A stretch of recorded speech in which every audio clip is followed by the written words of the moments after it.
1,000 panchayats are not even a single banking sector is there. No bank is available in this country nowadays also. Then we offer 1 rupees rent to a banking sector. Please open some banking sector. Then 171, at least we tried for these 2 years. 171 out of this 1,000 which is left out. But I will request the government of India that please see that every bank should be, every village means panchayat. I am not talking about the village. Village is more and more. At least the panchayat, one gram panchayat must be covered with our banking facilities. And nowadays, insurance company is doing very good business. Everybody, because we are also giving our 50% money for the, we are spending for the weaker section. Even we have the Konyasri project. What you say, Beti Badhao, Beti Padhao, Beti Bachao. That program, central government, even their fund is 100 crores for the country. And our Konyasri program, Prime Minister will be happy to know that our Konyasri program, the funding is 1,000 crores. 24 lakhs girl child we have covered by this Konyasri project. And they are getting scholarship, they are getting together the money also, because we want that dropout should be, there should not be any dropout. And that's why this program. Like this, we have the, from transport department to unemployed youth, Jubosri project. We have for the transport workers, the insurance project. We have the construction workers, the important project. Like Kishan credit card, the Kishan insurance, corp insurance, there are so many. Even for the farmers, for the old age pensions, there are so many. So these 3 projects will include more, they will add more. But sometimes we give the program, but it is very difficult to implement. We have to remember that let this project should continue with a great hope and scope so that it can create a history for the people. I'll be very happy to see if the benefits reach to the people. Sometimes we offer the work, but sometimes because of due to the negligence and due to the coordination gap and due to the implementation policy is not that. And that's why there are some problems. So people, they don't reach at least what they expect. मेरे को request एक ही होगा insurance company का कि आप लोग और भी बिजनेस बढ़ाइए, आप पूरा कवर करिए. जितना हमारा मार्केट होता है, कभी कभी आग लग जाता है, क्या होगा उसके लिए? जब एक्सीडेंट में लोग मर जाता है, क्या होगा उसके लिए? जो होम सर्विस करते हैं, इवन द होम, जिसको हम बोलते हैं घर में काम करते हैं, उसके लिए भी कुछ नहीं है. हमारा कितना फार्मर्स है, कितना unorganised workers are the main workers in our country. 50% they cover हम लोग करते हैं. लेकिन सेंट्रल और स्टेट एक साथ में कांध पे कांध मिला के डेवलपमेंट प्रोग्राम करे तो इसमें देश का अच्छा होता है, राज्य का अच्छा होता है और पूरी हमारा जनता के लिए अच्छा होता है. Let us dedicate this programme to our people of this country. Thank you so much for giving us the opportunity. Jai Hind. बहुत बहुत धन्यवाद माननीय सुश्री ममता बहन. सीना चौड़ा हो जाता है. भारत के ऐतिहासिक जीवन की अनेक घटनाएं हैं जिसकी प्रेरणा इस धरती से मिली. अगर परिवर्तन का कहीं प्रारंभ हुआ तो इसी धरती से हुआ. और गोखले जी कहा करते थे कि बंगाल जो आज सोचता है, हिंदुस्तान बाद में वही सोचता है.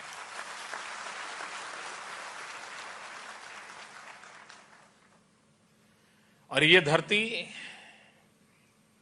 एक समय था जब हिंदुस्तान की आर्थिक विकास की पूरी बागडोर उसके हाथ में थी. भारत की आर्थिक गतिविधि बंगाल से केंद्रित होती थी. इस धरती की विशेषता रही है कि मां दुर्गा की तो पूजा में लीन रहते हैं, लेकिन इसे सरस्वती के भी आशीर्वाद हैं और साथ साथ लक्ष्मी के भी आशीर्वाद रहे हैं. और जहां सरस्वती और लक्ष्मी दोनों को आशीर्वाद मिले हो, ऐसी ये धरती रही है. औद्योगिक जगत में भी मैन्युफैक्चरिंग सेक्टर की बात करें, यही धरती है जिसने बहुत बड़ा योगदान किया है. और अभी आदरणीय मुख्यमंत्री जी अपने भाषण में उल्लेख कर रही थी कि गांवों में बैंक भी नहीं है। 60 साल का हिसाब है ये।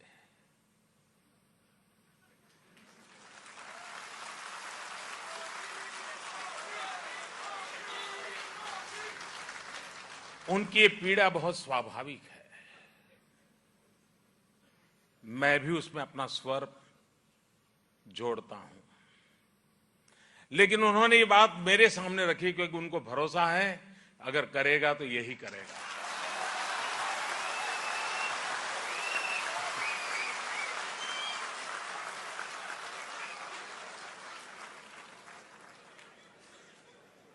आप कल्पना कर सकते हैं कि देश में गरीबों के लिए बैंकों का राष्ट्रीयकरण किया गया, लेकिन इस देश के गरीब को कभी हमें बैंक में देखने को अवसर नहीं मिला था। आज भी ये जो स्कीम लेकर के हम आए हैं, 80 से 90% इस देश के लोग हैं जिनको कोई इंश्योरेंस नहीं है, जिनको कोई पेंशन की संभावना नहीं है। 125 करोड़ का देश, 80-90% जनसंख्या इन सामान्य आवश्यकताओं की पूर्ति के भाग्य में उसके न लिखे हो तब कितनी पीड़ा होती है। और ये सारी योजनाएं जन्म ले रही हैं, आ रही हैं, वो गरीबों के प्रति हमारे दायित्व में से, गरीबों के प्रति संवेदना में से। और हम विकास कितना ही करें, नई ऊंचाइयों को कितना ही पाएं, प्राप्त करें, लेकिन अगर इसके सुफल गरीब की झोपड़ी तक नहीं पहुंचते हैं तो विकास अधूरा है।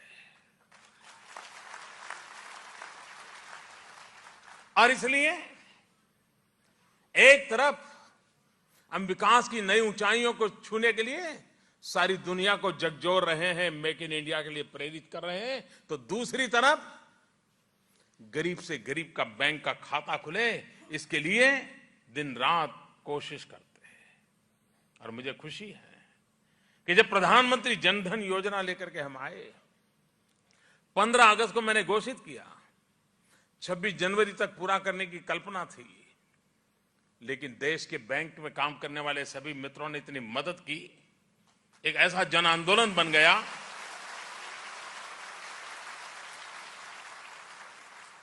15 करोड़ नए खाते खोल दिए और आज देश में करीब 95% से ज्यादा लोग अर्थव्यवस्था की जो मुख्य धारा होती है, बैंकिंग सेक्टर, उससे जुड़ गए, जो कभी आधे भी नहीं थे। ये काम 100-125 दिन में पूरा कर दिया। और मैंने गरीबों को कहा था कि देश आपके लिए, ये सरकार आपके लिए, बैंक आपके लिए है। आपको एक पैसा देना नहीं है, बैंक का खाता खोलना है, 0 बैलेंस से। लेकिन गरीबों में अमीरी बहुत होती है। अमीरों की गरीबी की तो चर्चा करने की हिम्मत लोगों में कम होती है, लेकिन गरीबों की अमीरी की चर्चा मैं आज करना चाहता हूं। हमने तो कहा था 0 बैलेंस से खाते खोलेंगे, लेकिन मैं आज उन गरीबों को सलाम करता हूं कि उन्होंने मन में सोचा कि ये तो अच्छा नहीं है, ये हमें शोभा नहीं देता। और आज मैं गर्व से कहता हूं कि जो 15 करोड़ बैंक खाते खुले, उसमें 15,800 करोड़ रुपया राशि गरीबों ने जमा करवाई। इस देश के गरीबों की अमीरी की ताकत देखिए, और तब जाकर के मन करता है इन गरीबों के लिए कुछ करते रहना चाहिए। और मेरा ये विश्वास है, गरीबों को सहारा नहीं चाहिए, हमें हमारी सोच बदलनी होगी, हमारे कार्यकलाप बदलने होंगे, हमारे तौर तरीके बदलने होंगे। गरीबों को सहारा नहीं चाहिए, गरीबों को शक्ति चाहिए। अगर उसके शक्ति मिलेगी तो गरीब गरीबी के खिलाफ लड़ाई लड़ने के लिए तैयार हैं और गरीबी से मुक्ति का आनंद लेने के लिए वो पूरी शक्ति लगाने के लिए तैयार हैं। उसे शक्ति देने की आवश्यकता है। और आज जब गुरुदेव रविंद्रनाथ जी की जन्म जयंती के अवसर पर मैं बोल रहा हूं, तब गुरुदेव ने 1906 में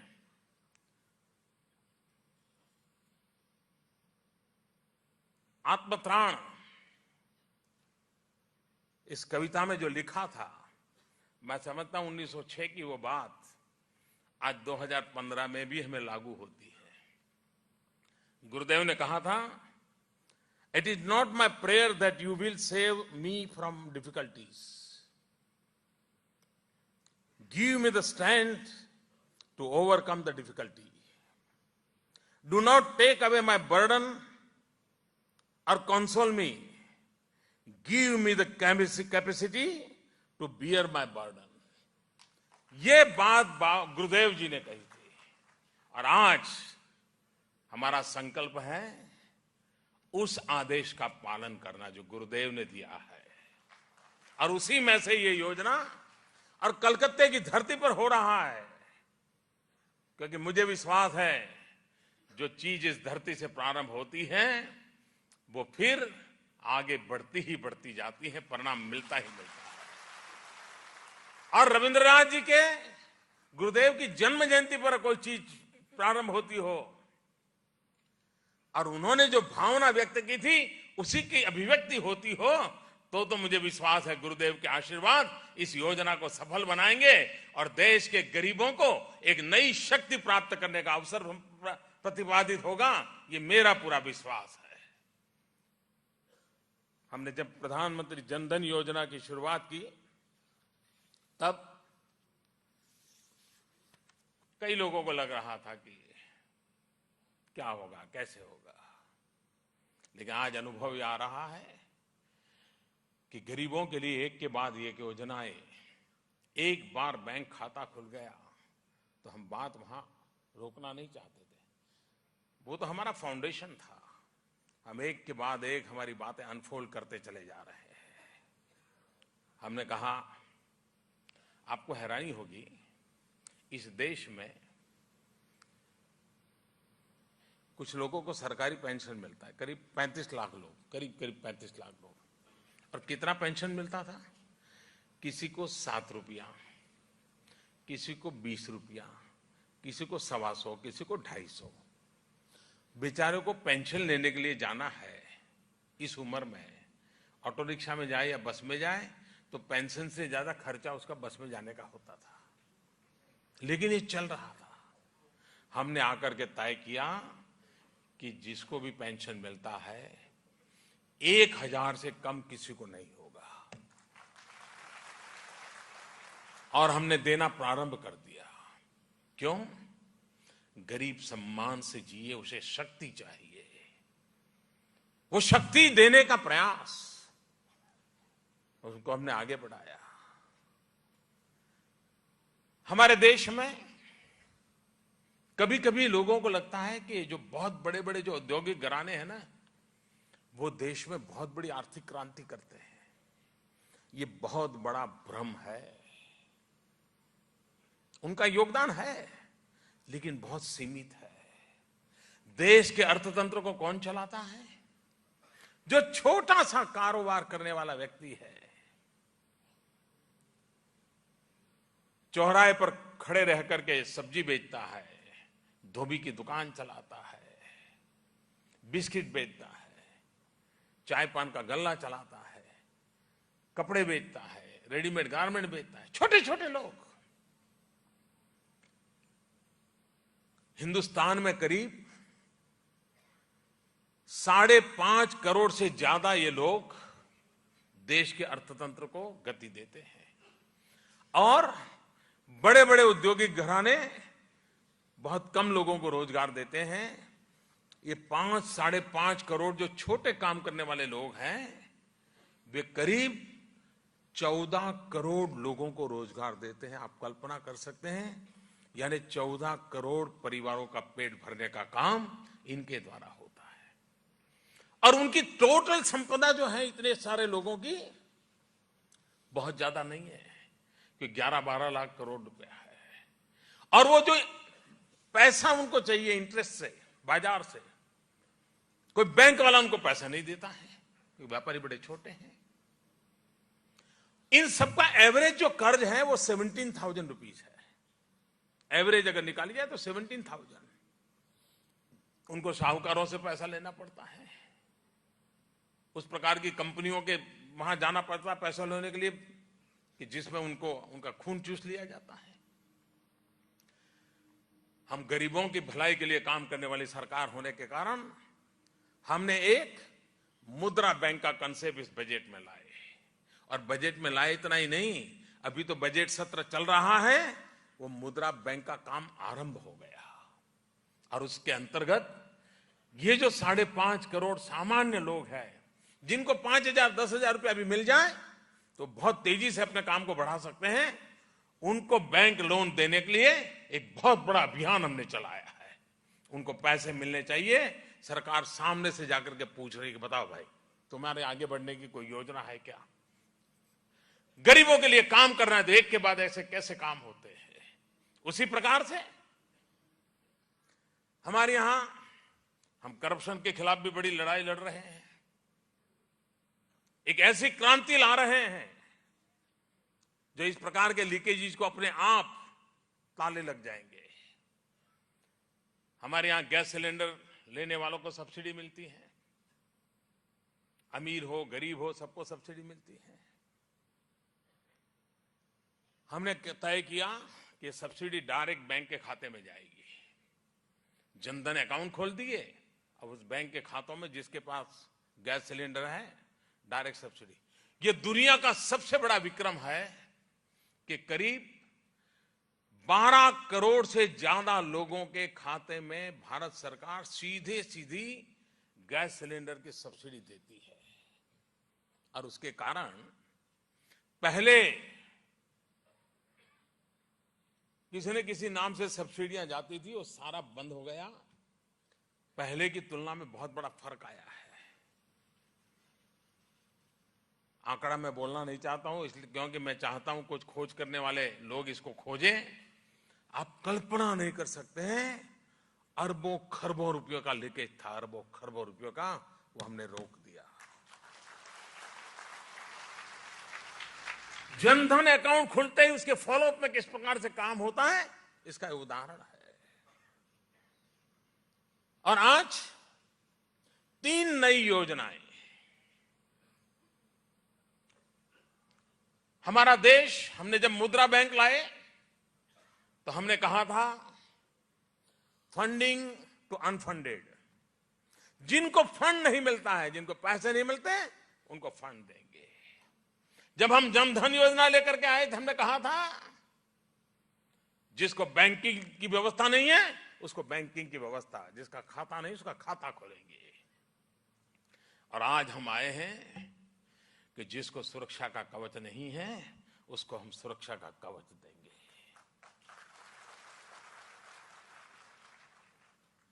एक योजना है प्रधानमंत्री सुरक्षा बीमा योजना।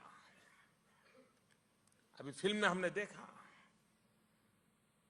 बड़ा चोट पहुंचाने वाला डायलॉग था कि 12 रुपए में कफन भी नहीं मिलता है। 12 रुपए में 2 लाख रुपए की इंश्योरेंस स्कीम लेकर के हम आए हैं, क्योंकि हम चाहते हैं कि देश के सामान्य व्यक्ति के जीवन में, क्योंकि संकट अमीरों को नहीं आता है जी, संकट गरीब को आता है। फुटपाथ पर सोता है, बेचारे को मरना पड़ता है। साइकिल लेके जाता है, मर जाता है। बच्चा स्कूल जाता है, बस के नीचे आता है, मरता है। उनकी सुरक्षा कौन करेगा? और इसलिए एक जागरूकता है, भागीदारी भी बने और जैसे रविंद्रनाथ टैगोर जी ने हमें आदेश दिया है, गुरुदेव का आदेश है, उसको शक्ति दो। ये शक्ति देने का प्रयास है। 2 लाख रुपए का इंश्योरेंस, और अगर इंजरी हो गई तो 2 लाख रुपए भी मिल सकता है, 1 लाख रुपए मिल सकता है। आप भी सोचिए, आपके यहां ड्राइवर होगा, आपके यहां झाड़ू पोता करने वाला कोई बाई काम करती होगी, खाना पकाने वाला कोई काम करता होगा। क्या आपको नहीं लगता है कि 12 रुपया खुद आपके जेब से दे करके उसको सुरक्षा का बीमा नहीं निकाल सकते आप?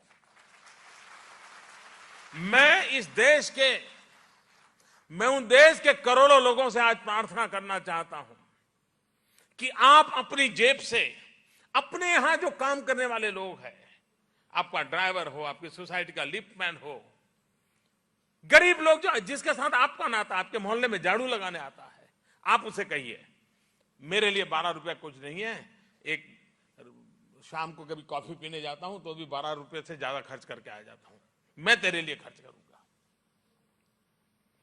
और अगर एक किस्त बैंक में जमा कर दी और बैंक वालों को कह दिया कि इसके ब्याज उसके काटते रहिए, मुझे बताइए उसके जीवन को कितनी बड़ी सुरक्षा मिलेगी। और वो कभी आपको छोड़ के जाएगा क्या? कभी नहीं जाएगा। उसी प्रकार से प्रधानमंत्री जीवन ज्योति बीमा योजना,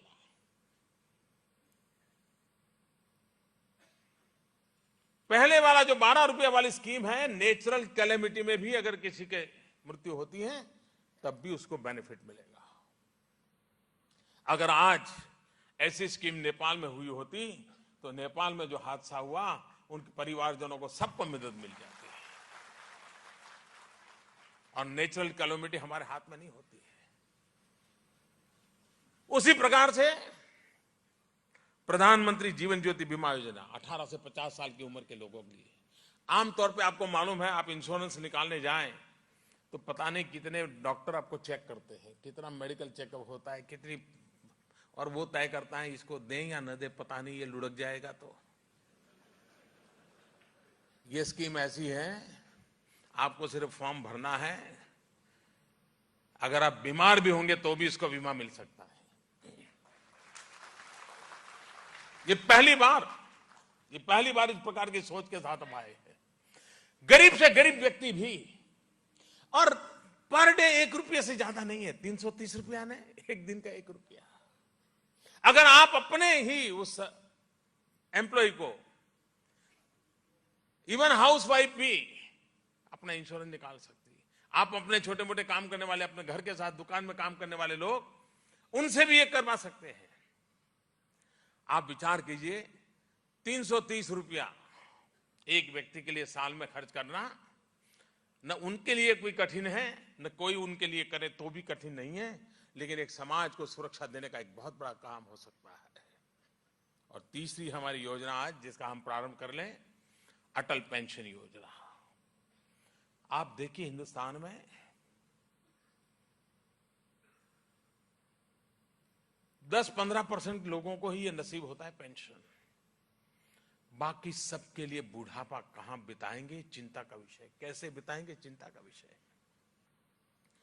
हमारे 60 साल से ऊपर के लोगों की जिंदगी कैसी हो, ये योजना ऐसी है जिसको वोट से लेना देना नहीं है, क्योंकि ये योजना का लाभ जब वो 60 साल का होगा तब शुरू होगा। और अभी तो लगेगा हाँ यार योजना में जोड़ गया, लेकिन जब लाभ मिलने शुरू होगा ना, तब उसको रविंद्रनाथ टैगोर की याद आएगी, तब ये कोलकाता के कार्यक्रम की याद आएगी, और तब ये प्रसंग याद आएगा, हाँ यार उस दिन ये हुआ था। अब बुढ़ापे में बच्चे तो नहीं देख रहे, लेकिन ये मोदी जी कुछ करके गए थे यार, कुछ काम आ गया। सामान्य रीते राजनेता उन योजनाओं को लाते हैं जिसके कारण अगले चुनाव में फायदा हो जाए, लेकिन मैं राजनेता नहीं हूं, मैं एक प्रधान सेवक के रूप में आया हूं।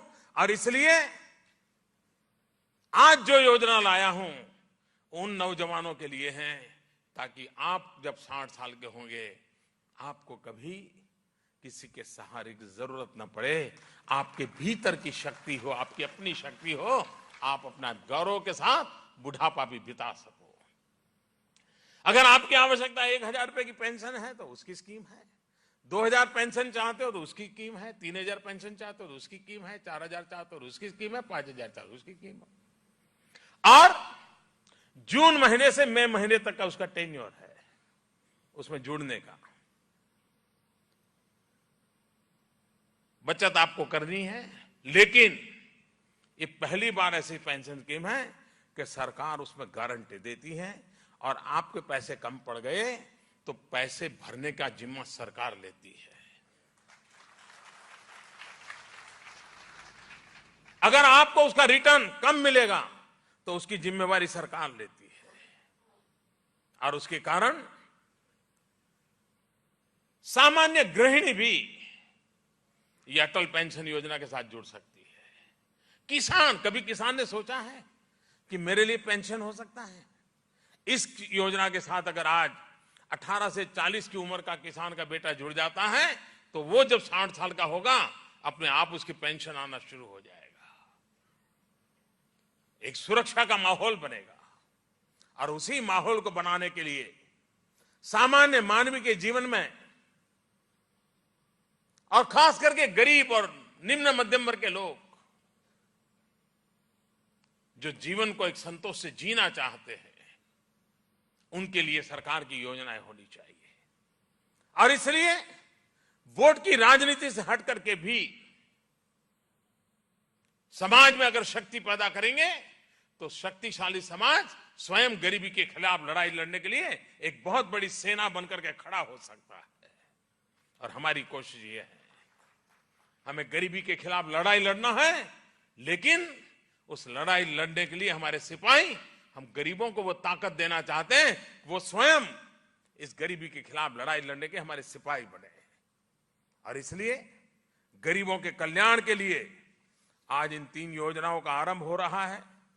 मुझे विश्वास है कि देश के करीब 115 स्थान पर इस कार्यक्रम को जो सुन रहे हैं, आज कार्यक्रम का आरंभ हो रहा है विधिवत रूप से। लेकिन हमने जब प्रधानमंत्री जनधन योजना शुरू की थी तो 1 हफ्ते पहले ट्रायल शुरू किया था कि भाई देखो कैसे मामला गाड़ी चलती है। और तब हमारा अनुभव था कि प्रथम सप्ताह में हमने जब काम किया शुरू, नया था, लोगों को समझाना था, लेकिन 1 सप्ताह के अंदर हम करीब 1 करोड़ लोगों के बैंक खाते खोलने में सफल हुए थे। वो भी अपने आप में एक बहुत बड़ा रिकॉर्ड था। इस बार भी हमने 1 मई से ट्रायल बेस पर काम शुरू किया था। बहुत बड़े अनाउंसमेंट नहीं किया था, ऐसे ही शुरू किया था।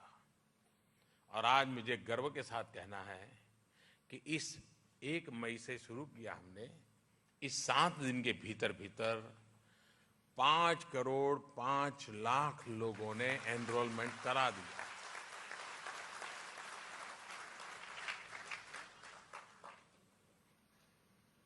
ये अपने आप में सरकार की बातों पर भरोसा कितना है, स्वयं की सुरक्षा के लिए सामान्य मानवी कितना जुड़ने को आतुर है, और हमारी बैंकिंग सेक्टर के लोग भी सरकार के इस काम को करने के लिए कितने उमंग और उत्साह के साथ जुड़ रहे हैं, इसका एक जीता जागता उदाहरण है। और मैं पश्चिम बंगाल को भी बधाई देता हूं। ये 5 करोड़ 5 लाख में 42 लाख पश्चिम बंगाल में भी है, 42 लाख। आने वाले दिनों में,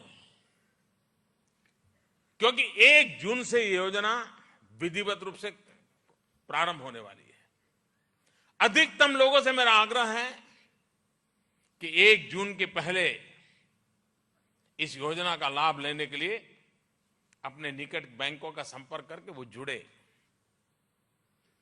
और अटल पेंशन योजना में सरकार की तरफ से जो स्पेशल इंसेंटिव दिया जा रहा है, जिसमें सरकार आपको गारंटी दे रही है, सरकार कुछ न कुछ धन दे रही है, ये 31 दिसंबर तक है।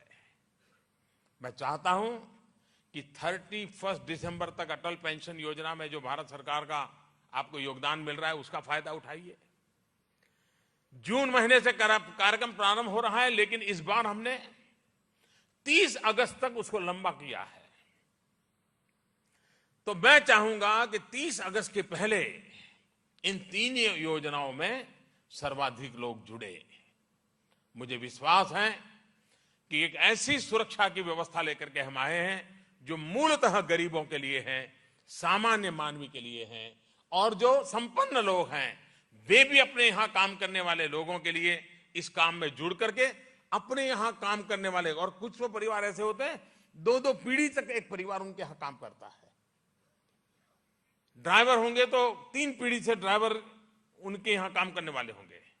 एक प्रकार से वो परिवार के अंग बन जाते हैं। सरकार की ये योजना आपके माध्यम से गरीब की सेवा का एक कारण बन सकता है, आपके जीवन में भी संतोष का कारण बन सकता है। और आखिरकार ये धरती ऐसी है, स्वामी विवेकानंद ने हमें दरिद्र नारायण की सेवा करने की प्रेरणा दी थी। यही धरती ऐसी है जहां से रामकृष्ण मिशन के द्वारा आज भी गरीबों की कितनी सेवा के काम हो रहे हैं। हम भी उस संकल्प को लेकर के आगे बढ़ें, इस व्यवस्था का फायदा उठाएं, जन धन योजना को जन कल्याण की योजना में परिवर्तित करें। इसी एक अपेक्षा के साथ मैं आपको बहुत बहुत शुभकामनाएं देता हूं। धन्यवाद। बहुत बहुत धन्यवाद माननीय, आपकी प्रेरणा के लिए। अब हम सचिव वित्तीय सेवाएं विभाग डॉक्टर हसमुख अढ़िया से अनुरोध करते हैं कि कृपया आभार प्रकट करें।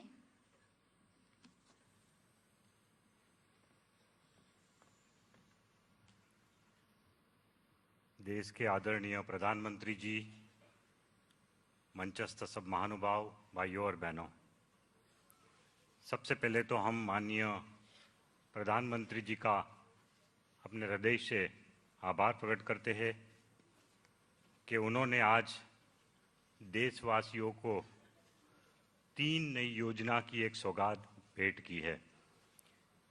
प्रधानमंत्री जी, न सिर्फ हम उसके लिए आपका आभारी है, बड़ा आभारी है आपका इसलिए कि आपने इन तीनों योजनाओं की बड़ी अच्छी समझ हमारे ऑडियंस को आज और पूरे देश को दी है। धन्यवाद माननीय प्रधानमंत्री जी। हम आभारी है माननीय राज्यपाल श्री केशरीनाथ त्रिपाठी जी, माननीय मुख्यमंत्री सुश्री ममता बनर्जी का भी, जिनकी गरिमामयी उपस्थिति से आज का फंक्शन में 4 चांद लग गए। मैं खास प्रकार से उनका इसलिए आभारी हूं कि राज्य सरकार की पूरे सहयोग से हम इस कार्यक्रम का, भारत सरकार के मंत्रालय का एक कार्यक्रम का, कोई अन्य राज्य में आज प्रथम बार ऐसा बड़ा कार्यक्रम कर पाए हैं। सो मैं खास तौर से प्रशासन का, पुलिस का, सबका खूब खूब आभारी हूं, वेस्ट बंगाल प्रशासन का और पुलिस का, मीडिया और अन्य उपस्थित महानुभाव, दूरदर्शन और बाकी सबका भी मैं आभारी हूं। और सबसे लास्ट में सब देशवासियों को मैं बधाई देता हूं कि ऐसी 3 योजनाओं की भेंट आज प्रधानमंत्री जी ने देश को दी है, तो उनको सबको बधाई देता हूं। और आप सब यहां आए, हमारे मेहमान बने, उसके लिए आप सबका भी खूब खूब आभार। धन्यवाद। धन्यवाद डॉक्टर हसमुख अढ़िया। कृपया माननीय प्रधानमंत्री जी के प्रस्थान करने तक अपने ही स्थान पर रहें, अपने स्थान से कहीं ना जाएं।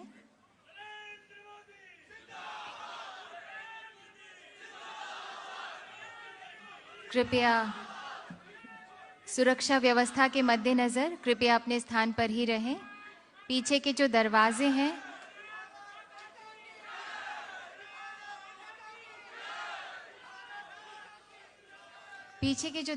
हैं वो अभी खुले नहीं हैं। कृपया अपने ही स्थान पर रहें। सुरक्षा व्यवस्था के मद्देनजर कृपया सहयोग करें। कृपया अपने स्थान पर ही रहें सिर्फ थोड़ी देर के लिए। माननीय प्रधानमंत्री जी प्रस्थान कर रहे हैं।